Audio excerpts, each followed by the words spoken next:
రాహుల్ గాంధీ తీసుకొచ్చి బయట పెట్టంగానే అబ్బా వీళ్ళేదో 3వ ప్రపంచ యుద్ధాన్ని గెలిచి వచ్చినట్టుగా ఏదో చేసినట్టుగా ఓ వెట్టిగా ప్రచారం చేసేసి కొన్ని యూట్యూబ్ పెయిడ్ ఛానళ్ళు ఉంటాయి.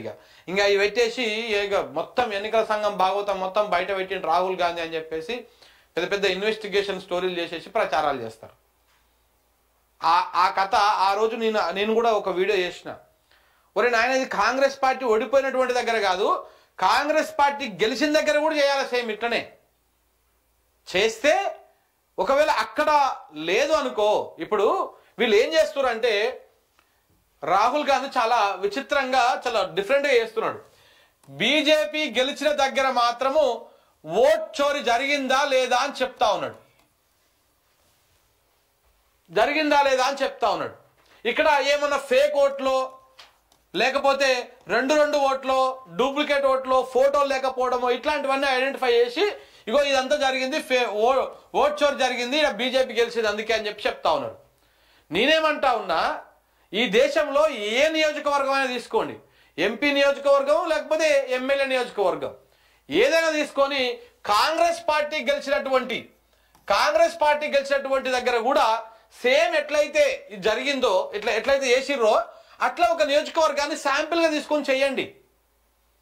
కాంగ్రెస్ పార్టీ గెలిచిన దగ్గర ఎలాంటి ఫేక్ ఓట్లు లేవు, కాంగ్రెస్ పార్టీ గెలిచిన దగ్గర ఎలాంటి దొంగ ఓట్లు లేవు, ఎలాంటి ఏమంటారు ఫోటోలు లేకుండా ఇవేవి లేవు, ఓన్లీ బీజేపీ గెలిచిన దగ్గరనే ఉంది అంటే అప్పుడు రాహుల్ గాంధీ వ్యాఖ్యలకు నమ్మకం ఉంటుంది.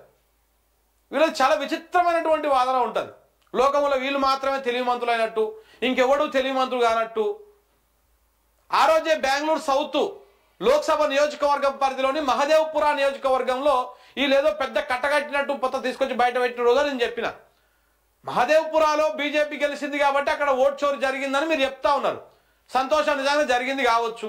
నేను బీజేపీ శుద్ధపూస అదే మ్యానిపులేట్ చేయదు అని చెప్పేసి నేనేం సర్టిఫికేట్ ఇవ్వట్లే. కాంగ్రెస్ పార్టీ దొంగ అయితే అది డబల్ దొంగ. అది బీజేపీ అనేది మొత్తానికే దొంగ. అది ఈ కాంగ్రెస్ పార్టీ దీన్ని పుట్టుకనే దొంగ. సో కాబట్టి ఇట్లా ఈ రెండు ఒకటే, వాడిని వీడు వీడిని వాడు, ఇదే కథ ఉంటుంది వ్యవహారం అంతా కూడా. ఇప్పుడు బీజేపీ గెలిచిన చోట ఓట్ చోరీ జరిగినట్టు ఎట్లా నిరూపించారో అదే లోక్సభ నియోజకవర్గంలో, అదే బెంగళూరు సౌత్ లోక్సభ నియోజకవర్గంలో కాంగ్రెస్ పార్టీ కూడా కొన్ని నియోజకవర్గాల్లో గెలిచింది.